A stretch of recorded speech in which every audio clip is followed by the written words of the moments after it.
that proposal for tariff adjustments, and so your light bill may be shooting up pretty shortly. Likewise, your water bill. But the survey suggests that Ghanaians are more than willing. Lifestyle home, and every single week we bring you your favorite artists.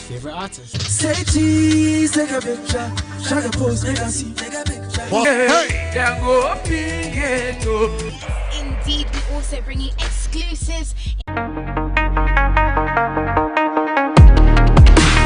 Hello guys, and welcome to Home Fit. Home Fit is a fitness show designed to take care of all your fitness needs. I'm your trainer Brad, and I will be taking you through a series of workouts.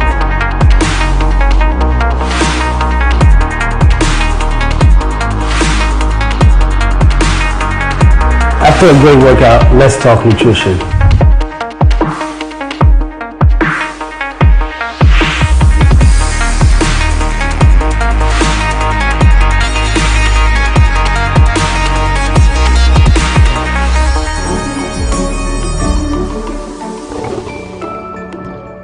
We're streaming live on all our digital handles at MX24GH on Facebook, Twitter, also on YouTube at MX24GH, and we're coming to you live from our office, our studios right here at Silicon Square off the Boundary Road at East Legon here in Accra.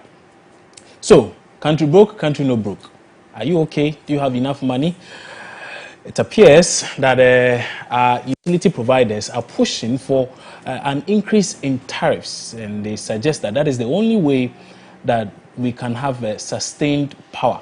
And so, I don't know for a number of you whether or not you may have experienced some intermittent power supply. There have been some power outages in the past few weeks. I think the situation has gotten relatively better this week, but sometime last week and the weeks before to deal with. And so, here are the key findings which I'm reading out to you now. I'm going to read them out, and then Guilford will summarize them and help us appreciate it some more. So, 8 out of 10 citizens, which is 79% of the citizenry, say that tax authorities always have the right to collect taxes. And then it says fewer than 2 out of 10, which is just about 15%, disagree with that very notion. Again, a large majority of Ghanaians are willing to pay more in taxes to help finance the country's development from domestic sources rather than through external loans. And so, between the country borrowing money from the IMF or, say, the World Bank or any other external agency, Ghanaians are willing to actually pay more. That's what the document is suggesting. The research is proving to all of us. And then it goes on to say, citizens who think the government is doing a good job of improving basic health services, addressing educational needs, providing water and sanitation services, maintaining roads and bridges, and providing a reliable supply of electricity are 6 to 8 percentage points more likely to endorse its right to collect taxes. Suggesting that if you know that the money that is being collected is going to be used to fix your health services, address educational needs, provide water and sanitation services, and maintain the roads and bridges we use, then you are more likely to pay. Again, but large majority say it is difficult to find out what taxes they are supposed to pay and how the government uses tax revenues. So 61% of people say they don't even know the taxes they are supposed to pay. And then 70% say when they pay the money, they don't even know what the money is used for. And then the last point on this very slide says only 4 in 10 citizens say they trust the tax authorities somewhat or a lot, more than 8 in 10 who think that at least some tax officials are corrupt, including 1/3 who think that most or all are involved in grafts. Okay, very there. But let's join our colleague from CDD Ghana. Gilfred, help us understand what all of these findings mean to the ordinary Ghanaian, really.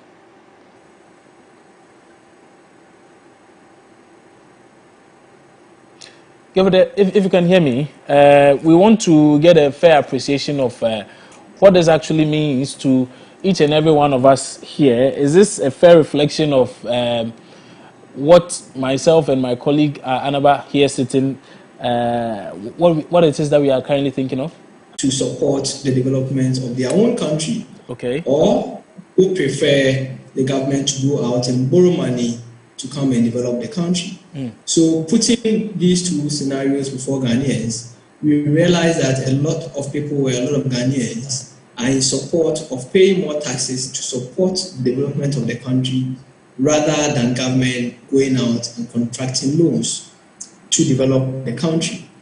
And I think generally, if you look at the findings from Afrobarometer, you can see that 7 out of 10 Ghanaians support this assertion. And even before this, we posed a question to Ghanaians. The question was whether they believed the tax authorities had the right to extract these taxes from Ghanaians. And this question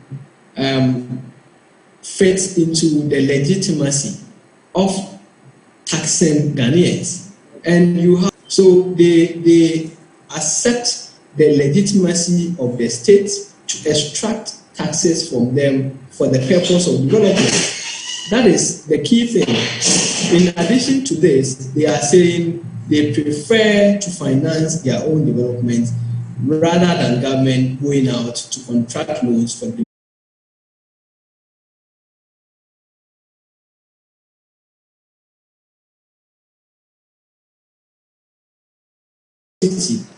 And that is where the question comes, trying to cluster or put together people who believe that the government is doing well. So you find out if people believe the government is doing well in delivering certain social services like water, like electricity, like roads, infrastructure, like education, how willing are they to say they want to pay taxes? And we found from the Afrobarometer survey that people who rated the government positively in terms of the delivery in some of these key social services like education, water, were more willing to say they will pay. Thank you. And who would like to pay more if he has the opportunity? And that is the issue with most Ghanaians. I see. So I think that the study actually underscores the situation that Ghanaians are willing to donate more, to give more if they know that is for a good cause. Okay. But where there is that lack of accountability or transparency, or even the knowledge about what they are paying for and how it's going to be utilized, then definitely they want to hold back.